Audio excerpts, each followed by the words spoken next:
सभापती महोदय, संभाजीनगरमध्ये छत्रपती संभाजीनगरमध्ये ऑरिक सिटीच्या अंतर्गत डीएमआयसीचे शेंद्रा बिडकीन औद्योगिक पट्ट्यात 10,000 एकरचा औद्योगिक भूखंड आहे। सभापती महोदय, निश्चित काही मोठे मोठे उद्योग इथे आलेले आहेत, परंतु पाहिजे तसं अजूनही 10,000 एकरचा भूखंड असताना तेवढे उद्योग इथे आलेले नाही। एक आमच्याकडे असं म्हणतात की स्थानिक उद्योगांना नाही वाव आणि मोठ्या उद्योगांचा तिथं अभाव आहे। आणि मग देशातल्या ज्या सर्वात मोठ्या 5 स्टार इंडस्ट्री त्याच्यातली ही एक आहे। असं असताना मोठ्या उद्योगाची तर तिथं स्थापना होत नाही, परंतु लहान किंवा मध्यम स्वरूपाचे जे स्थानिक उद्योग यांना या ठिकाणी कोणतेही स्थान मिळत नाही। मराठवाड्यात आणि संभाजीनगरात विशेषतः स्थानिक उद्योग मोठ्या प्रमाणावर होत असताना मोठे इथे प्लॉट आहे या डीएमआयसी मध्ये आणि ऑरिक सिटी मध्ये, आणि म्हणून इथं एमएसएमई लघु उद्योजक स्टार्टअप यांना कोणताही वाव राहिलेला नाही सभापती महोदय। आणि म्हणून माझी आपल्या मार्फत माननीय मंत्री महोदयांना याच्यात विचारणा आणि माझं म्हणणं असं आहे की यामध्ये स्थानिक औद्योगिक संघटनांना सोबत घेऊन आज या ठिकाणी एमएसएमई लघु उद्योजक स्टार्टअप यांना एक स्पेशल झोन बनवून या ठिकाणी आपण येणाऱ्या काळात एक संधी देणार आहात का, हा माझा सगळ्यात पहिला प्रश्न। आणि आज संभाजीनगरमध्ये पूर्व विदर्भ असेल, मराठवाडा असेल, याच्यातून मोठ्या संख्येनं तांत्रिक आणि वेगवेगळ्या प्रकारचं शिक्षण घेतलेले विद्यार्थी राहतात। यांना पुणे, मुंबई, बेंगलोर, हैदराबाद अशा ठिकाणी जावं लागतं। आणि म्हणून जर अशा पद्धतीनं आपण छोट्या उद्योजकांनी जर संधी दिली तर यांना सुद्धा या ठिकाणी रोजगार मिळेल। आमच्या या संभाजीनगर मराठवाड्यात एक मॅजिक नावाची संस्था आहे, हिनं सुद्धा उद्योग विभागाला आणि राज्य सरकारला वारंवार मागणी केली की स्टार्टअप साठी सुद्धा सुविधा द्याव्यात, प्लॉट्स उपलब्ध करून द्यावेत। कारण सरकार फक्त मोठ्या उद्योजकांना इथं प्लॉट्स देतोय आणि मोठे उद्योजक काय पाहिजे तसे मोठ्या प्रमाणात येत नाही, मग स्थानिक उद्योजकाची तर कुचंबना होते। म्हणून येणाऱ्या काळामध्ये या ठिकाणी सरकार अशा पद्धतीने स्थानिक उद्योगांना प्रोत्साहन देण्यासाठी आपलं धोरण बदलणार आहे का, हा माझा स्पेसिफिक प्रश्न आहे। सभापती महोदय, सन्माननीय विरोधी पक्ष नेते आदरणीय दानवे साहेबांनी उद्योग विभागाच्या संदर्भातली ही लक्षवेधी या ठिकाणी छत्रपती संभाजीनगरची सभागृहामध्ये आणलेली आहे। दिल्ली मुंबई औद्योगिक कॉरिडॉरमध्ये शेंद्रा आणि बिडकीन असे 2 भाग येतात आणि 10,000 एकरचा परिसर हा आम्ही भूसंपादित केलेला आहे। मला सन्माननीय विरोधी पक्ष नेत्यांना आणि सभागृहांना इथं सांगितलं पाहिजे की शेंद्रामध्ये जी 2,000 एकर जमीन आहे त्याच्यामध्ये होसंग इंडिया प्रायव्हेट लिमिटेड ही साऊथ कोरियाची जी कंपनी आहे तिनं 1290 कोटी रुपये त्या ठिकाणी इन्व्हेस्ट केलेली आहेत आणि 600 लोकांना त्या ठिकाणी रोजगार मिळणार आहे। NLMK म्हणून रशियाची जी कंपनी आहे त्यांनी 619 कोटी रुपये तिथे गुंतवणूक केलेली आहे, त्याच्यातनं 153 लोकांना रोजगार मिळणार आहे। फुजी इन्फ्राटेक म्हणून जी जपानची कंपनी आहे त्यांनी 117 कोटीची इन्व्हेस्टमेंट त्या ठिकाणी केलेली आहे, तिथे देखील 250 लोकांना रोजगार मिळणार आहे। बाल्झर्स म्हणून स्विसची जी कंपनी आहे त्यांनी 35 कोटी रुपये त्या ठिकाणी इन्व्हेस्टमेंट केलेली आहे, ती स्विस कंपनी आहे। अमेरिकेची कोदलर ग्रुप म्हणून जो आहे त्याच्यामध्ये 370 कोटीची इन्व्हेस्टमेंट झालेली आहे आणि पर्किन्सनं 1000 कोटीची इन्व्हेस्टमेंट ही फक्त शेंद्रामध्ये केलेली आहे। आणि मला सांगताना सभागृहाला मनापासून आनंद होतोय की 2 दिवसापूर्वीच इथर एनर्जीनं 2000 कोटी रुपये छत्रपती संभाजीनगरमध्ये इन्व्हेस्ट करण्याचा निर्णय घेतलेला आहे। त्यांना जमीन देखील आम्ही अलॉट केलेली आहे आणि त्याच्यातनं जवळजवळ 4000 लोकांना रोजगार हा छत्रपती संभाजीनगरमध्ये प्राप्त होणार आहे। मला या लक्षवेधीच्या निमित्तानं अजून एक महत्वाची गोष्ट सांगितली पाहिजे की एमएसएमईची मागणी सन्माननीय विरोधी पक्षनेते अंबादास दानवे साहेबांनी केलेली आहे, त्याचा नक्की सकारात्मक आम्ही विचार करू। परंतु हे देखील मला प्रामुख्याने सांगितलं पाहिजे की 8 दिवसापूर्वी पुन्हा एकदा आरबीआयचा जो रिपोर्ट केंद्र सरकारनं जाहीर केला त्याच्यामध्ये देखील फॉरेन डायरेक्ट इन्व्हेस्टमेंट मध्ये महाराष्ट्र पुन्हा एकदा 1 नंबरला आलेला आहे। त्याच्यामुळे सलग 2 वर्ष महाराष्ट्र परकीय गुंतवणुकीमध्ये 1 नंबरला ठेवण्यामध्ये आम्हाला यश आलेलं आहे। एमएसएमई देखील अतिशय चांगल्या पद्धतीनं विकसित झाले पाहिजे ही शासनाची भूमिका आहे आणि म्हणून विरोधी पक्षनेत्यांशी चर्चा करून मोठ्या प्रकल्पांना बाधा न होणारी जी जमीन आहे परंतु ती प्राईम लोकेशनला आहे अशा पद्धतीची जमीन ही एमएसएमई साठी राखीव ठेवली जाईल आणि त्या जागेमध्ये होणाऱ्या एमएसएमईला जे इन्सेंटिव्हच्या स्कीम आहेत त्या सगळ्या लागू केल्या जातील. सभापती महोदय, मला याला लागून प्रश्न आहे. मी हे नाकारलेलं नाही की 10,000 एकरपैकी 2,000वर चांगले उद्योग आलेले आहे, पण आता याला 10 वर्ष झालेले आहे. आता याच्यातला आणखी एक प्रश्न आहे की या ठिकाणी छत्रपती संभाजीनगरमध्ये चिकलठाणा, वाळूज, शेंद्रा, बिडकीन आणि चितेगाव असे इंडस्ट्रियल एरिया आहे. आता या 5 औद्योगिक क्षेत्रांना जोडणारा फ्रेट कॉरिडॉर रस्त्याचं एक मागच्या कित्येक वर्षानं प्रस्ताव आहे. मला असं वाटतं कारण बरेच संभाजीनगर शहरमध्ये आणि क्रॉस करून इकडून तिकडे जाणं बऱ्याच उद्योजकांना हार्ड जातं मंत्री महोदय. आपल्यालाही माहिती, आपण बऱ्याच वेळेस आलेले आहे. आणि म्हणून हा रस्ता, फ्रेट कॉरिडॉर रस्त्याचा एक प्रोजेक्ट आपला मागच्या काळात झालेला आहे. मला वाटतं गडकरी साहेबांच्या माध्यमातूनही या सगळ्या विषयात लक्ष दिलं जातं. उद्योग विभाग त्याच्याकडे किती लक्ष देतो हा माझा प्रश्न आहे, तो एक होणार का? दुसरा माझा आपल्या माध्यमातून प्रश्न आहे की मागच्या काळामध्ये गेल इंडिया कंपनी जी होती, हिने माझ्या माहितीप्रमाणे संभाजीनगर आणि रत्नागिरी या 2 ठिकाणी येऊन गेली आणि जागेच्या अभावी आणि काही सवलतीच्या अभावी ही कंपनी महाराष्ट्रात यायला इच्छुक होती. मला असं वाटतं जर संभाजीनगरात आपण तिला सगळ्या सोयी सुविधा दिल्या असत्या तर या ठिकाणी चांगल्या प्रकारे हे मोठं इंडस्ट्री आली असती गेल कंपनी. या 2 विषयात सुद्धा आपला विभाग येणाऱ्या काळात कारवाई करणार आहे. सन्माननीय सभापती महोदया, पहिला जो रस्ता आदरणीय विरोधी पक्ष नेत्यांनी सांगितला त्याच्यामध्ये केंद्र सरकारनं विशेषतः गडकरी साहेबांनी लक्ष घातलेलं आहे. आचारसंहिता असल्यामुळं ते आम्ही पुढे नेऊ शकलो नाही, परंतु या महिन्याभरामध्ये ते देखील रस्त्याचं काम मार्गी लागेल.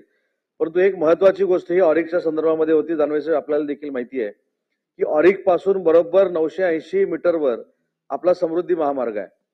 अनेक लोक त्या ठिकाणी गेलेले होते, अनेक लोकांनी त्याचा सर्वे केलेला होता, आपण देखील त्या ठिकाणी गेलेलो होतो. आणि ही कनेक्टिव्हिटी आजपर्यंत जी झाली नव्हती समृद्धी महामार्गाला, त्याच्यामुळे ऑरिकचा अजून विकास होणार आहे आणि त्या ठिकाणी इंडस्ट्री येणार आहे. त्याला देखील आम्ही पैसे मंजूर केलेले आहेत, त्याचं देखील भूसंपादन झालेलं आहे आणि त्याचं देखील काम आता लवकरात लवकर सुरू होणार आहे. त्याच्यामुळे 2 महत्वाचे जे रस्ते आहेत त्याची टेंडर होऊन महिन्याभरामध्ये कामं मार्गी लागतील. आणि गेलच्या बाबतीमध्ये सन्माननीय सदस्यांनी जो या ठिकाणी मुद्दा मांडला ती वस्तुस्थिती खरी आहे की गेलनं फक्त विचारणा केली होती. गेलनं विचारणा केल्यानंतर ती रत्नागिरीच्या जागेची विचारणा केलेली होती, परंतु त्यावेळी रत्नागिरीच्या जागेचं भूसंपादन झालेलं नव्हतं. ज्यावेळी भूसंपादन आम्ही रत्नागिरीचं केलं त्यावेळी गेल इंडियाने आम्हाला सांगितले की आम्हाला जागेची आवश्यकता नाही, आम्ही निर्णय घेतलेला आहे. परंतु गेल कंपनीनं कुठचाही साधा पत्रव्यवहार हा उद्योग विभागाकडे किंवा MIDC कडे केलेला नव्हता, म्हणून ती आपल्याकडनं बाहेर गेली असं आपण त्याच्यामध्ये म्हणू शकत नाही.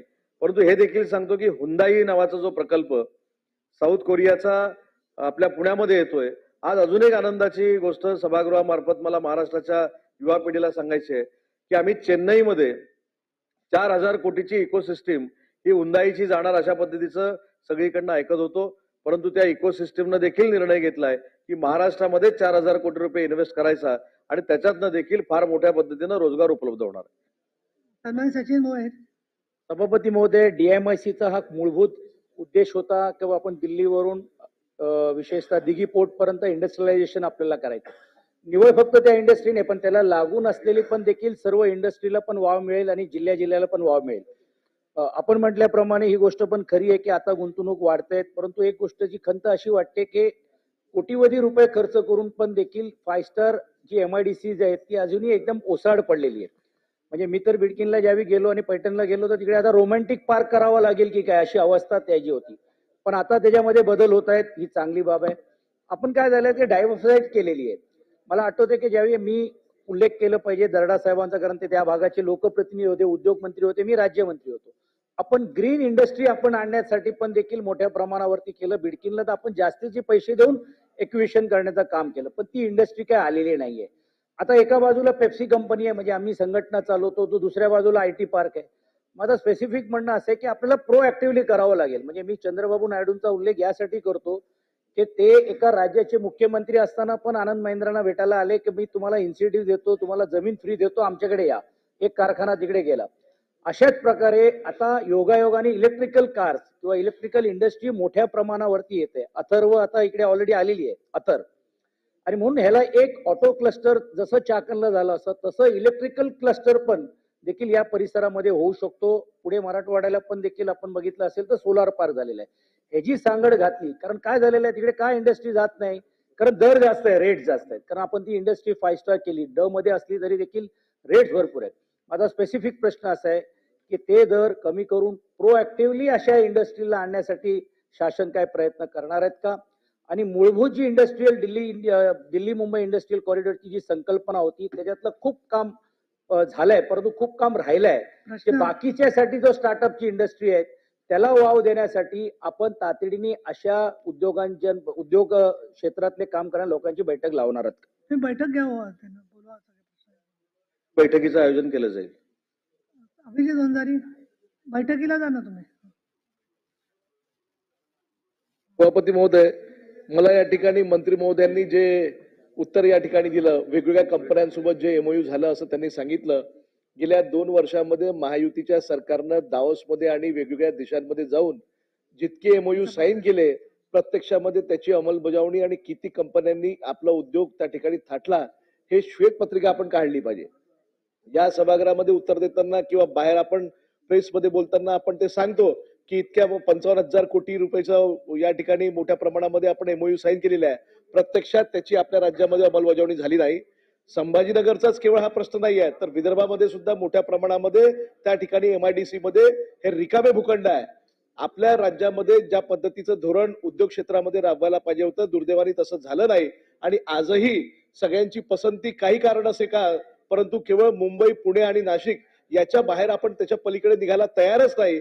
थोडं बहुत जी काही ऑटोमोबाईल इंडस्ट्री औरंगाबाद आणि संभाजीनगर या क्षेत्रामध्ये तयार झाली ती तेव्हा विलासराव देशमुख साहेबांच्या काळामध्ये झाली, परंतु दुर्दैवाने विदर्भाला त्या हिस्सात तसा वाटा आजपर्यंत मिळाला नाही. आणि म्हणून स्पेसिफिक औद्योगिक धोरण आपल्या राज्यामध्ये ज्या भागांमध्ये इंडस्ट्री कमी प्रमाणामध्ये आहे, ज्या राज्यामध्ये ज्या प्रदेशामध्ये की ज्या भागांमध्ये कमी प्रमाणामध्ये उद्योग थाटले गेले, त्या ठिकाणी उद्योग वाढीसाठी आपण तशा पद्धतीची पॉलिसी जाहीर करणार का, हा माझा स्पेसिफिक प्रश्न आहे. सभापती महोदय, सन्मान्य सदस्यांनी 2 मुद्दे या ठिकाणी मांडले की दावोसला जे एमओयू झाले त्याची श्वेतपत्रिका काढली पाहिजे. मला तर वाटतं की अतिशय चांगली मागणी आपण केलेली आहे. मागच्या 3 वर्षामध्ये दावोसला किती एमओयू झाले, किती उद्योग विभागाचे झाले, किती एमआयडीसी झाले, किती अदर झाले आणि त्याची अंमलबजावणी काय झाली याची नक्की श्वेतपत्रिका उद्योग विभाग काढेल, हा या सभागृहाला मी शब्द देतो. परंतु त्यातली थोडी माहिती मी आपल्याला देतो म्हटलं ना, आणि त्यातली थोडी माहिती पण आपल्याला देतो. 3 वर्षाचा थोडा सभापती महोदयांना मी विनंती करतो की मला 1 मिनिट फक्त द्यावा. अतिशय चांगला मुद्दा तुम्ही या ठिकाणी मांडलात. 3 वर्षापूर्वी दावोसला जे शिष्टमंडळ गेलं होतं त्यांनी 80,000 कोटीचे एमओयू केले. त्यातले 16,000 कोटीचे फक्त एमआयडीसीचे होते, 50,000 कोटीचा ऊर्जा विभागाचा होता. पण 50,000 कोटीचा ऊर्जा विभागाचा जो एमओयू झाला, तो एमओयू करणारा माणूस देखील आज सापडत नाही. त्याच्यामुळे ते किती झाले याच्यावर मला काही बोलायचं नाही. परंतु 2 वर्षामध्ये झाले त्याची अंमलबजावणी आम्ही 80% केलेली आहे आणि त्याची श्वेतपत्रिका आम्ही नक्की काढू. दावोसला यावर्षी 3,72,000 कोटीचे आम्ही एमओयू केले. त्याच्यामध्ये एक फेक नरेटिव्ह असा सेट करण्यात आला की जेम्स अँड ज्वेलरी सगळी सुरतला निघून गेली. तर या देशामधलं जेम्स अँड ज्वेलरी सगळ्यात मोठा पार्क जर कुठे होत असेल तो नवी मुंबईला होतोय, ते देखील श्वेतपत्रिकेमध्ये येईल. आणि म्हणून श्वेतपत्रिकेची 3 वर्षाची जी मागणी केलेली आहे ती खरोखरच योग्य आहे. आम्ही 3 वर्षामध्ये किती प्रकल्प आले, किती प्रकल्प गेले, एमओयू किती झाले आणि त्याची अंमलबजावणी किती झाली याची श्वेतपत्रिका काढू. मला असं वाटतं खूप चांगली आणि मोठी घोषणा आपण जी लक्षवेधी लावली होती या सभागृहामध्ये त्यातून समोर आलेली आहे, ती होईल, लवकर होईल, निवडणुकीच्या आधी काढणार ते. सन्माननीय 6वी जी लक्षवेधी आपली सत्यजित तांबे, तर संबंधित मंत्री नाही आहेत, त्यांचं पत्र आलेलं आहे, परंतु आपण ती पुढच्या आठवड्यामध्ये नक्की घेऊ. लक्षवेधी 7वी सन्मान्य सदस्य अमोल मिटकरी, पुनर्वसन मंत्री. लक्षवेधी क्रमांक 7.